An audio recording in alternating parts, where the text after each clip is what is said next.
Next, a man about whom no one is neutral.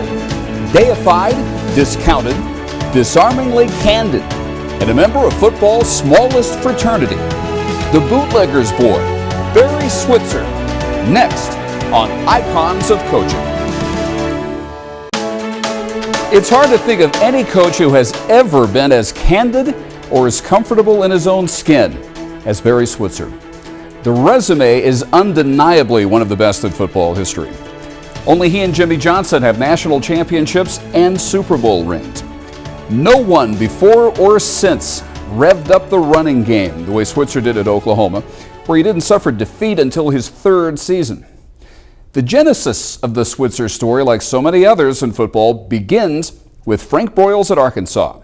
His college coach saw something Barry hadn't yet seen in himself.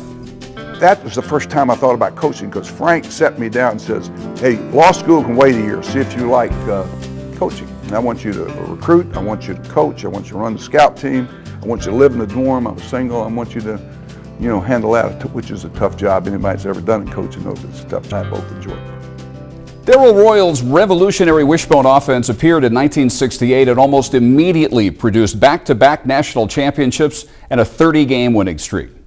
Barry Switzer may not have invented the wishbone, but he did perfect it after its midseason 1970 debut against, of all people, the originator. I believed in the running game like Darrell Royal. I wanted to run the football. Wishbone is a four-back offense, four running backs. Basically, your quarterback's a running back. It's a fullback quarterback offense. And once the full force of the Switzer recruiting touch became unleashed, it was quickly legendary and could strike anytime from anywhere, even from a halftime locker room in Boulder, Colorado. I go in at halftime, the offense is over here, defense is over here. I get into the locker room, and there's a payphone in the locker over there. And I said, give me a nickel. I think it cost a nickel. That's back when there were payphones. I walk over and threw a nickel in the payphone. Fractious history of the Texas-Oklahoma rivalry, there was never a more bitter, controversial buildup than in 1976, remembered by Longhorn fans as the year of the infamous spying scandal. But as Switzer, at his most disarming, freely admits, not the year of the spying. We spied on 1972, but we're talking about semantics here. By 1994, Barry Switzer's reign at Oklahoma had come to an end filled with ugly headlines, followed by 5 years out of football. During that period, a former assistant, Larry Lacewell, had moved to the Dallas Cowboys. A phone call from Jerry Jones came as an enormous shock to everyone but Barry Switzer. Larry called me and told me, he says, there isn't all this love in Camelot as everybody makes it out to be down here. And Jimmy and Jerry are kind of boiling water. And he says, he said, it wouldn't surprise me if he fired Jimmy. And I said, you got to be kidding me. He says, no, I'm telling you, things aren't the way they should be. 2 days.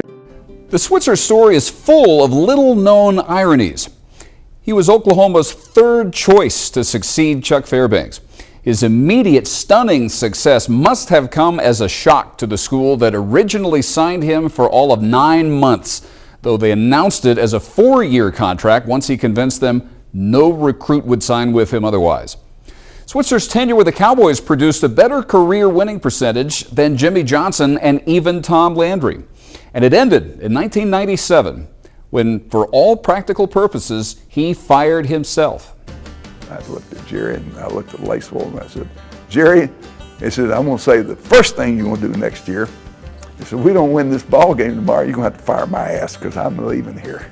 You're right to fire at one if we don't beat Cincinnati. We didn't beat Cincinnati. We were 6-10, and the real reason, I'm going to tell you the really reason. And I said that. And I called Jerry and I said, I told him, he asked me, are you serious about it? And I told him, I said, Jerry, it says the arrow's pointing down. We lost Novacek and we lost Haley.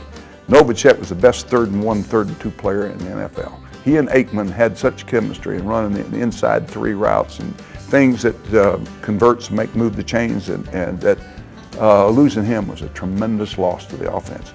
Losing Haley on defense, a great pass rusher, really we started going down and players were being siphoned off.